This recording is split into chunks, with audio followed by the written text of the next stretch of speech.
Gracias, Fernando. Gracias, compañeros del secretariado, de la mesa representativa, del PICNT, de esta central que es el fruto de una construcción histórica de los trabajadores uruguayos que nos distinguen al mundo, que somos algo distinto, medio raro, pero que por suerte hemos tenido esto allá para 50 años que se van a conmemorar, que se están conmemorando este año. Y ayer mismo, en una plazoleta del barrio cercano a la fábrica de Funza, homenajeamos a un gran compañero de esa pléyada de dirigentes sindicales de aquella época que fueron capaces de conducir un proceso unitario por encima de las diferencias que podían tener en el plano político, ideológico, religioso, y pudieron construir esta gran central que tenemos para defendernos y que hoy, como tantas veces, está poniendo en el centro mismo de la discusión los temas que tienen que ver con los intereses de todos los uruguayos. Me refiero al compañero, extraordinario compañero, firme compañero, luchador de toda la vida, desaparecido León Duarte.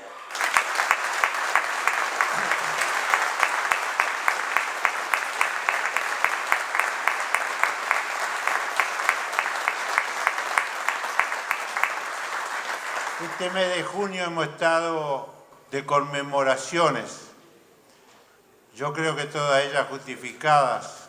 Como decía un amigo mío y compañero de militancia, mi corazón está de fiesta por todas estas cosas que nosotros vemos con enorme satisfacción, cómo la bandera de la lucha va pasando de mano en mano, de generación en generación, se mantiene la esencia, aunque lógicamente nadie quiere y pretende que las cosas se hagan como se hacían hace 50 años o más, sino que el mundo ha cambiado, el Uruguay ha cambiado, los seres humanos hemos cambiado y por lo tanto manteniendo los principios y las cosas fundamentales que hacían a todo aquello tenemos que seguirlo desarrollando y llevándolo adelante.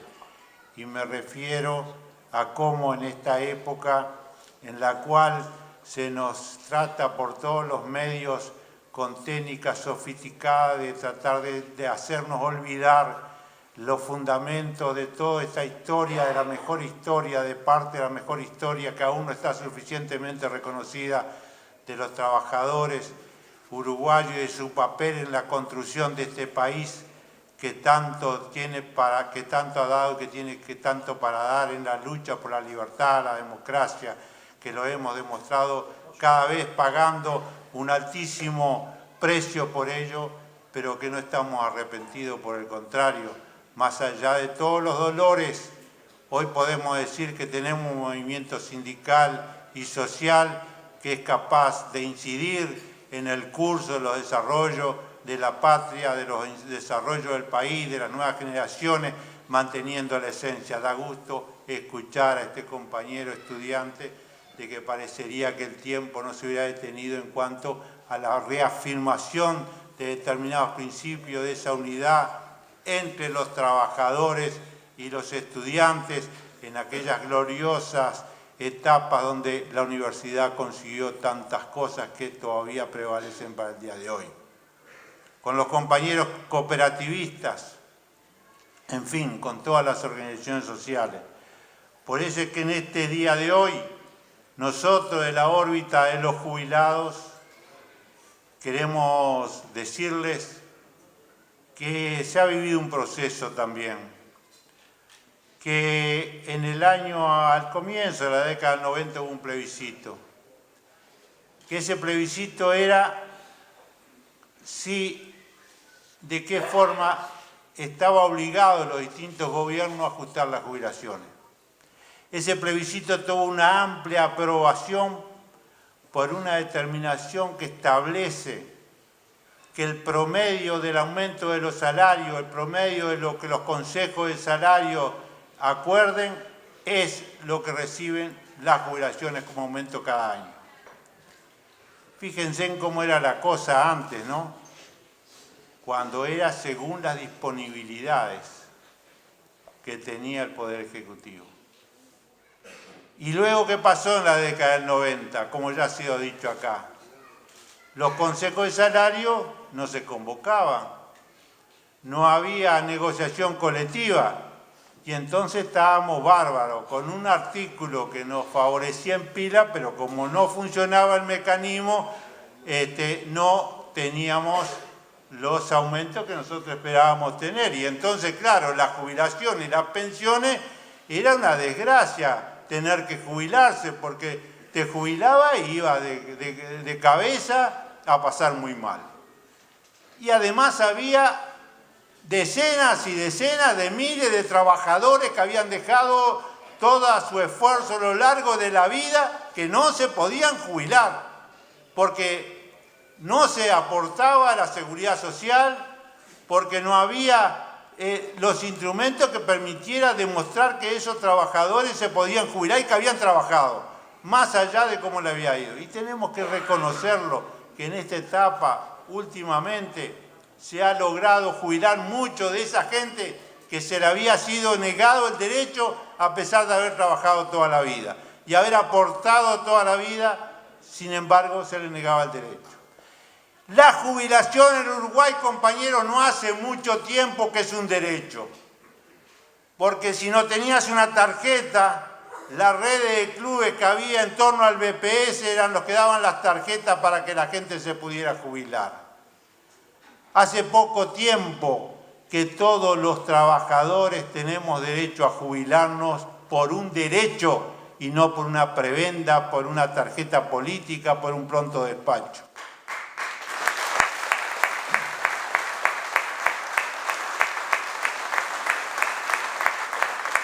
¿Saben por qué eso es posible, compañeros? Porque la lucha de los trabajadores, los jubilados de amplios sectores hicieron posible dar cumplimiento a una determinación de la reforma constitucional del año 67 que se pone en marcha en el año 92 a través de la primera vez que se incorporan al directorio los representantes de los trabajadores y de los jubilados y de los patrones. Eso empezó a cambiar esa realidad. Ahí tuvimos directamente nuestra participación para controlar y para liquidar definitivamente esa infamia que era que la gente trabajaba toda la vida y después tenía que andar recolectando años y pidiendo tarjeta y comprometiendo lo más sagrado que hay para un ser humano, por un uruguayo, que es tener la libertad de poder definir su voto a la hora de elegir su dirigente y de elegir su gobierno y sus representantes y todo lo que ellos representan. Esa cosa tan importante que es para los uruguayos esa conquista democrática como parte de toda la democracia. Entonces, ahí empezó a haber todo ese control. Y claro, pero cuando empezaron a funcionar los consejos de salarios, la situación ha cambiado.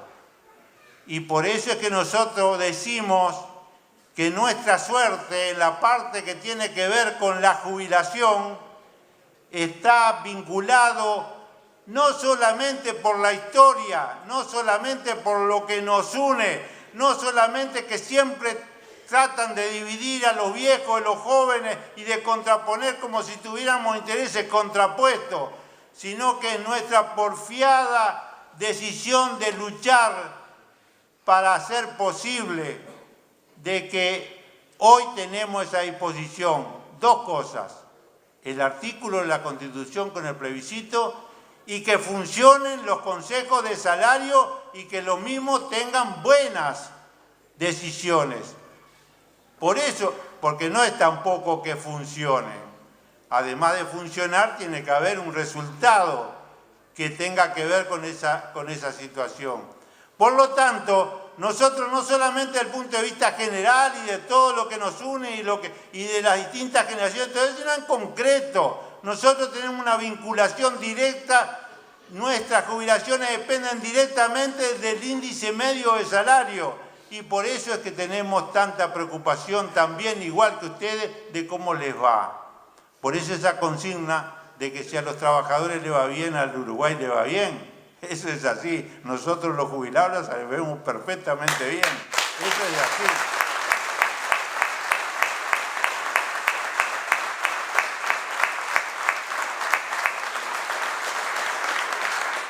Esa situación, más una política definida concretamente de que la jubilación mínima tuviera aumentos cada 1 de julio para mejorar la miseria que eran las jubilaciones, ha determinado una situación mejor. Sí, es así. Y los que andan diciendo por ahí de que decimos solamente parte de la verdad, nosotros le decimos que nosotros no tenemos ningún prurito de recoger y de ver toda la verdad, porque nos basamos para hacer nuestros planteos en función de los hechos objetivos y no vamos a engañarnos ni a engañar a nadie. Pero es cierto que la mínima, esa que es 8.677 pesos hoy, si se hubiera aplicado solamente los ajustes correspondientes indicados por la Constitución de la República, serían algo así como 5.000 pesos. Hoy son 8.677, pero siguen siendo extraordinariamente insuficientes para vivir una vida digna donde los hijos o los nietos no tengan que encargarse de sus abuelos o de sus padres cuando los ven que no tienen la forma de poder resolver sus problemas.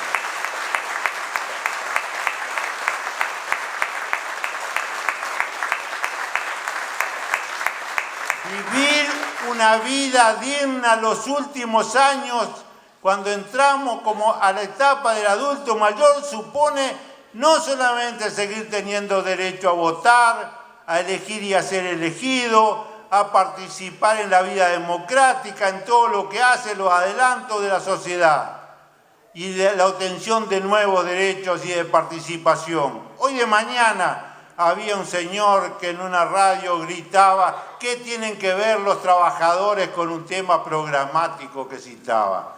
Como que si los trabajadores nunca, desde que somos Central Única y desde antes nos levantamos el programa que era de los trabajadores para todo el pueblo. Entonces, ¿qué nos vienen a decir ahora que no podemos hablar de los temas programáticos del país?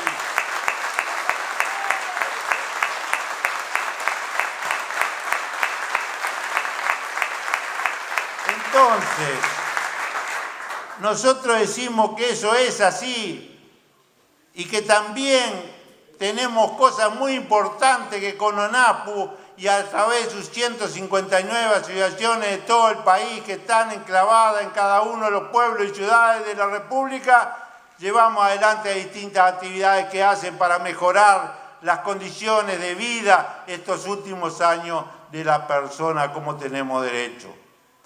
¿Y por qué hacemos tanto hincapié en que se mantenga el ajuste de julio en las jubilaciones mínimas? Porque eso es un derecho humano fundamental visto desde nuestro punto de vista.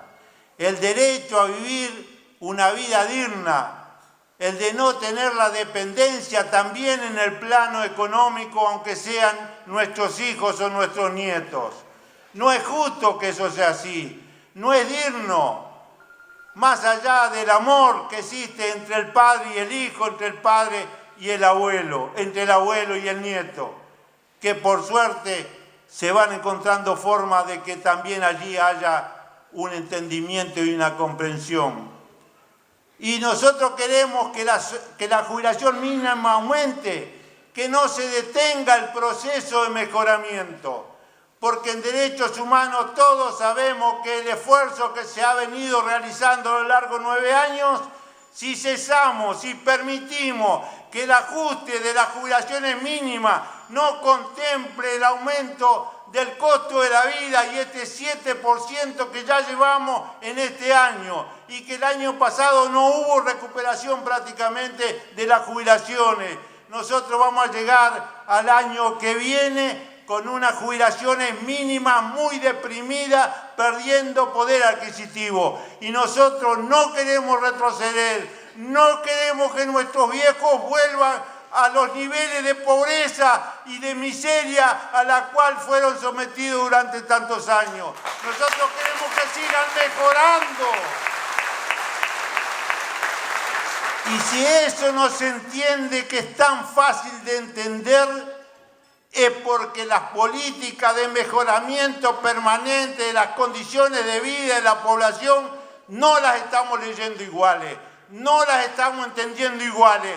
Y como siempre lo hemos hecho, y pienso en Pepe, y pienso en don Luis Alberto Golotuso, dirigente histórico de los jubilados, pienso en cada uno de nuestros compañeros, ¿qué harían frente a esto? ¿Se cruzarían de brazos, se resignarían o levantarían su voz para decir que esto así no puede ser y es de otra manera, sin dejar de reconocer nada? Porque todo está bien cuando va en la buena dirección.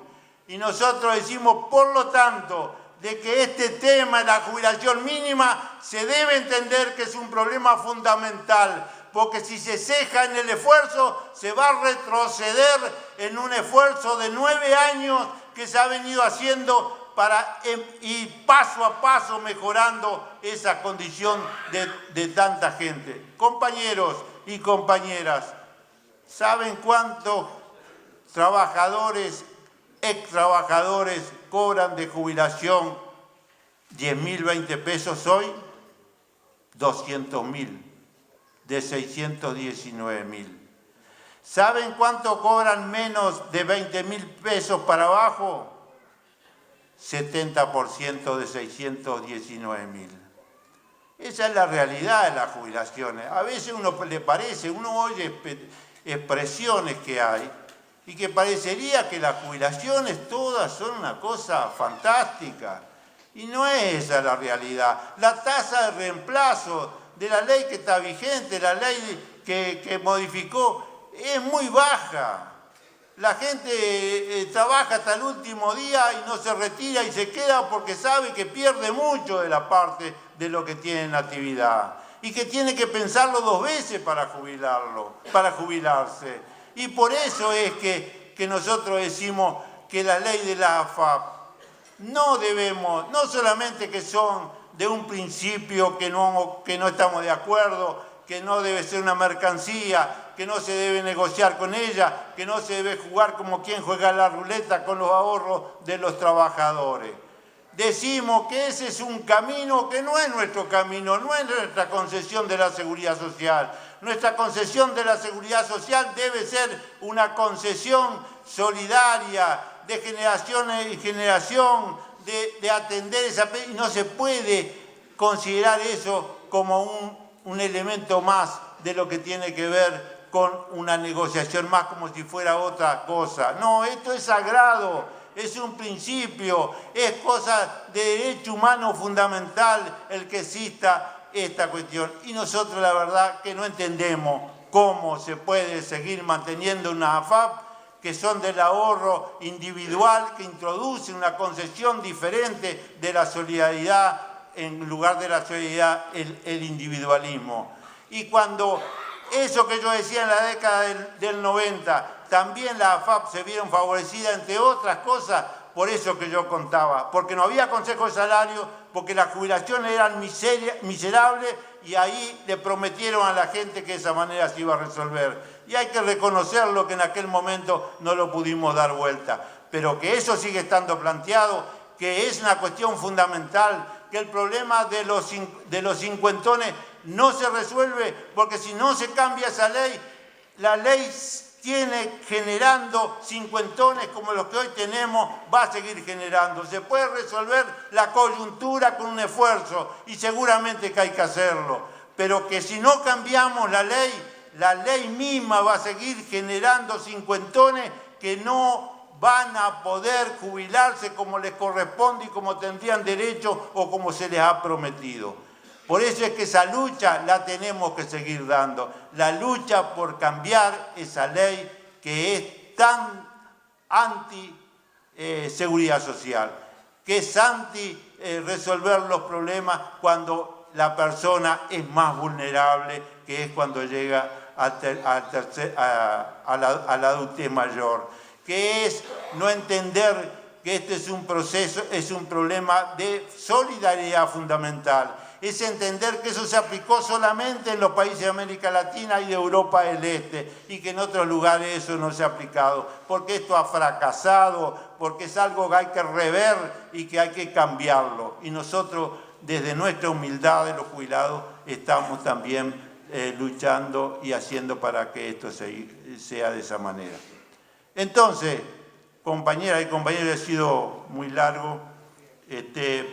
Yo les pido disculpas.